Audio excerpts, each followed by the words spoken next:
Selamat pagi anak-anak Ibu.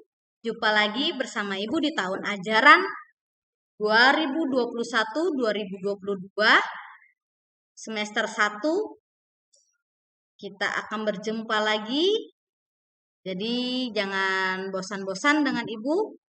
Bagaimana kabar kalian? Ibu harap dalam keadaan sehat dan tetap prokesnya kalau kalian keluar rumah. Jadi sebelum kita memulai pembelajaran kita hari ini, kita ambil sikap berdoa. Atas nama Bapa, Putra, dan Roh Kudus. Amin. Bapa kami yang ada di surga, dimuliakanlah namamu. Datanglah kerajaanmu, jadilah kehendakmu di atas bumi seperti di dalam surga. Berikanlah kami rejeki pada hari ini, dan ampunilah atas kesalahan kami, seperti kami pun mengampuni yang salah kepada kami. Dan janganlah masukkan kami ke dalam pencobaan, tapi bebaskanlah kami dari yang jahat. Amin. Nama Bapa, Putra, dan Roh Kudus. Nah, kita akan masuk ke dalam tema 1 mengenai organ gerak hewan dan manusia. Dengan subtema 1 yaitu organ gerak hewan.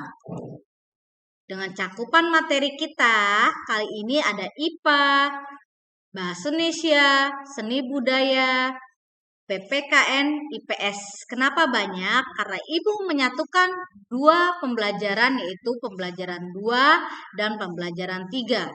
Dengan tujuan pembelajaran kita, yang pertama adalah siswa dapat mengidentifikasi alat gerak hewan beserta fungsinya.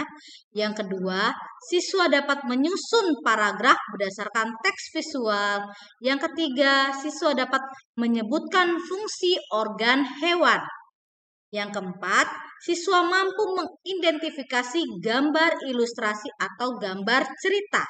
Yang kelima, siswa mampu memahami nilai-nilai dalam sila-sila Pancasila. Yang keenam, siswa dapat mengetahui letak dan luas wilayah Indonesia. Yuk kita mulai pembelajaran kita dengan pembelajaran 2 dan 3. Kita masuk ke seni budaya.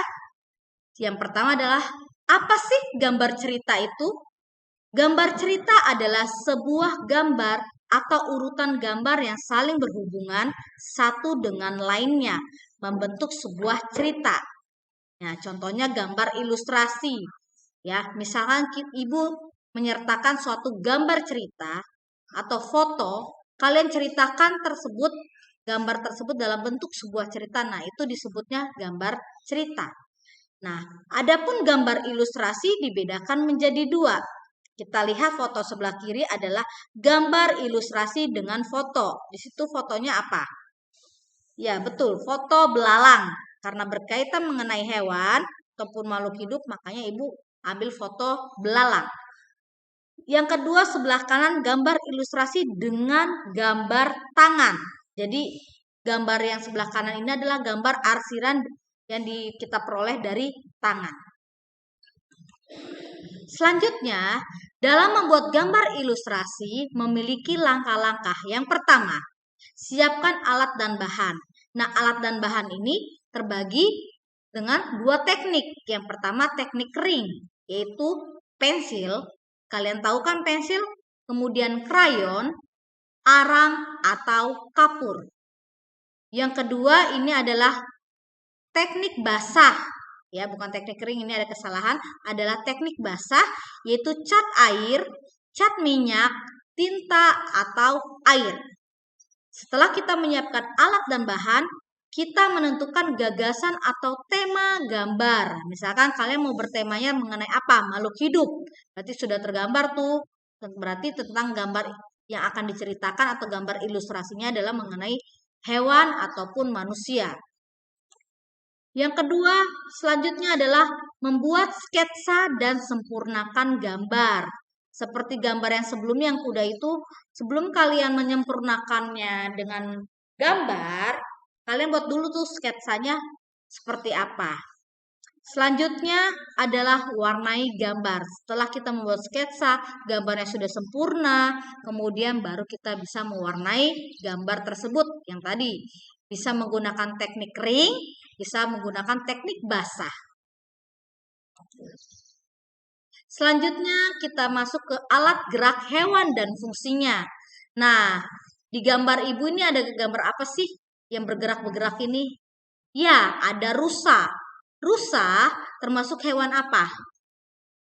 Mamalia. Mamalia bergerak rata-rata adalah dengan menggunakan kaki. Nah, alat gerak hewan disesuaikan dengan aktivitas dan tempat hidupnya. Perhatikan tabel alat gerak berikut ini. Ikan dengan alat gerak sirip dan ekor mempunyai fungsi yaitu untuk berenang. Yang kedua, amfibi. Alat geraknya berupa kaki. Mempunyai fungsi berjalan, melompat, dan berenang. Kemudian yang ketiga adalah reptilia.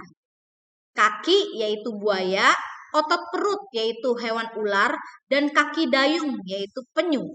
Pernah nggak kalian melihat penyu? Penyu ataupun kura-kura itu berbeda ya.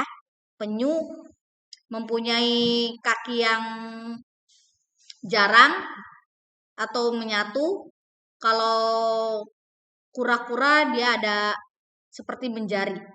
Kemudian fungsi dari alat gerak tadi reptilia adalah berjalan, merayap, memanjat, dan berenang. Selanjutnya yang keempat adalah burung, yaitu berupa alat geraknya sayap. Contohnya burung kakatua. Ada yang berbeda yaitu burung unta menggunakan dengan kaki. Dan fungsinya adalah berjalan, berlari, terbang, dan berenang. Kemudian mamalia. Mamalia bergerak dengan kaki. Contohnya kerbau, sapi, dan kuda, dan lain-lainnya. Kemudian ada mamalia menggunakan sirip, yaitu paus dan lumba-lumba. Ingat, paus dan lumba-lumba itu bukan ikan, tapi dia termasuk kategori hewan mamalia, yaitu mempunyai fungsi dengan berjalan, berlari, melompat, dan berenang. Kita lihat lagi. Nah, ini contohnya ya, ikan, ada rusa, dan katak. Selanjutnya, Ibu akan meneruskan mengenai menentukan ide pokok dalam kalimat utama. Dalam suatu paragraf atau teks tulis, ide pokok dapat dijumpai dalam kalimat utama. Kalimat utama itu apa sih, Bu? Nah, kalimat utama berisi mengenai informasi utama yang menjelaskan dasar permasalahan di dalam teks.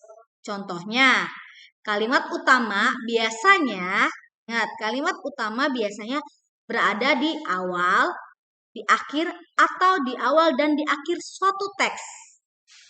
Ya, ingat, kalau nggak di awal, di akhir, atau berada di kedua-duanya, di awal dan di akhir suatu teks. Dalam kalimat utama dan kalimat penjelas, ya, selain kalimat utama, dalam suatu paragraf juga terdapat adanya namanya kalimat penjelas. Kalimat penjelas merupakan kalimat yang berisi mengenai informasi tambahan untuk menjelaskan lebih rinci hal-hal yang disampaikan oleh kalimat utama. Nah, bisa berupa informasi tambahan, misalkan alasan atau sanggahan yang mendukung pernyataan pada kalimat utama sehingga disebut juga kalimat pendukung. Ya, penjelas ini mirip dengan kalimat pendukung. Dia yang menambahkan dari kalimat utamanya. Nah, kita coba contoh dari sebuah paragraf. Serangga menggunakan 6 kakinya untuk bergerak. Beberapa jenis serangga menggunakan kaki mereka untuk berjalan. Ada juga serangga yang menggunakan kaki mereka untuk melompat. Selain itu, ada beberapa jenis serangga yang menggunakan kaki mereka untuk berenang dan berjalan di atas air. Kita tentukan mana yang merupakan kalimat utama. Nah, ternyata kalimat utamanya ada di awal. Serangga menggunakan 6 kakinya untuk bergerak. Selanjutnya, kalimat penjelasnya. Nah, selebihnya itu adalah kalimat penjelas dari beberapa jenis serangga hingga berenang dan berjalan di atas air. Nah, ini termasuk adalah kalimat deduktif kalau kita mempelajarinya lagi, paragraf deduktif. Jadi kalimat utamanya atau ide pokoknya terdapat ada di awal paragraf. Selanjutnya, ini merupakan ada apa ini gambar? Gambar ya, gambar ini adalah gambar berurutan berkaitan mengenai menyusun paragraf berdasarkan teks visual ya. Apa yang kalian lihat itu kalian susun kalimatnya menjadi sebuah kalimat bercerita atau gambar bercerita. Kalian bisa disusun. Nah, dari susunan gambar tersebut kalian susun sebuah paragraf menjadi sebuah paragraf dari gambar cerita tersebut. Mudah kan? Ya, bahasa Indonesia itu harus kalian pahami apa yang menjadi kebutuhan dari setiap gambar cerita tersebut. Selanjutnya, Ibu akan menjelaskan mengenai nilai-nilai yang terkandung dalam tiap sila Pancasila. Masih ingat lagu Garuda Pancasila, akulah pendukungmu, patriot proklamasi, sedia berkorban untukmu. Pancasila dasar negara, rakyat adil makmur sentosa, pribadi bangsaku. Ayo maju, maju, ayo maju, maju, ayo maju, maju. Oke, jangan lupakan ya lagu wajib kita. Oke, nah ini berkaitan dengan lambang negara kita. Si ada inget Kak lagu Satu Bintang, Dua Rantai, kalau tiga pohon beringin, empat kepala banteng, lima padi dan kapas, itu namanya dasar negara kita. Dasar negara kita itu Pancasila, lambang negara kita burung Garuda. Berkaitan dengan itu, ini Ibu masuk ke dalam nilai-nilai dengan sila Pancasila. Kita lihat sila yang pertama mengenai apa? Ya, ketuhanan yang Maha Esa. Nilai-nilai yang terkandung adalah masyarakat Indonesia mengakui Tuhan adalah pencipta alam semesta. Sila yang kedua, kemanusiaan yang adil dan beradab. Dengan nilai yang terkandung adalah mengakui adanya persamaan derajat antara sesama manusia sehingga setiap warga negara memiliki hak dan kewajiban yang sama. Selanjutnya yang ketiga, persatuan Indonesia. Nilai yang terkandung adalah diwujudkan dengan rasa cinta terhadap tanah air dan rela berkorban bagi bangsa dan negara. Yang keempat, kerakyatan yang dipimpin oleh hikmat kebijaksanaan dalam permusyawaratan perwakilan yang terkandung dalam nilai sebagai pedoman dalam upaya penyelesaian masalah yang terjadi di masyarakat. Yang kelima adalah keadilan sosial bagi seluruh rakyat Indonesia. Dengan nilai yang terkandung adalah mengharapkan agar masyarakat Indonesia tidak melakukan perbuatan yang dapat merugikan kepentingan umum. Nah, sampai sini Ibu harap kalian cukup mengerti. Sekarang Ibu lanjutkan kembali ke pembelajaran letak geografis Indonesia. Nah, kita sudah mengetahui nih. Kalian sudah sebelumnya waktu kelas 4 mempelajari geografis dan astronomis. Nah, letak geografis adalah letak suatu wilayah yang dapat dilihat dalam kenyataannya di permukaan bumi. Kita dengan melihat globe atau bola dunia. Nah, berikut Ibu akan lampirkan batas wilayah Indonesia berdasarkan letak geografisnya, yaitu sebelah timur wilayah Indonesia ada Samudra Pasifik dan Papua Nugini. Sebelah utara wilayah Indonesia ada Selat Malaka, Laut Andaman, Laut Tiongkok Selatan, Laut Sulawesi, Samudra Pasifik, dan Malaysia Timur. Sebelah barat Indonesia terdapat Samudra Hindia. Sebelah selatan wilayah Indonesia terdapat Australia, Samudra Hindia, Laut Timur, dan Laut Arafuru. Nah, itu adalah geografis dari Indonesia. Selanjutnya, Ibu akan menjelaskan mengenai letak astronomis. Letak astronomis adalah suatu wilayah yang dilihat dari posisinya dari garis lintang dan garis bujur. Pernahkah kalian melihat atlas atau bola dunia? Nah, garis-garis tersebut bukan berdasarkan garis-garis saja. Ternyata ada sejarahnya, itu mengenai garis lintang dan garis bujur. Garis lintang apa sih, Bu? Garis lintang adalah garis hayal yang melingkar secara mendatar. Mendatar. Nah, kalau kalian lihat globe, dia mendatar di permukaan bumi. Selanjutnya, garis bujur adalah garis yang menghubungkan antara kutub utara dengan kutub selatan.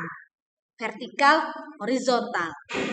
Nah, ini adalah letak astronomis yang sangat sering kalian hafalkan, yaitu letak astronomis Indonesia. Jangan salah, 6 derajat lintang utara sampai 11 derajat lintang selatan dan 95 derajat bujur timur sampai 141 derajat bujur timur. Sekian pembelajaran Ibu kali ini. Jangan lupakan apa yang sudah Ibu berikan.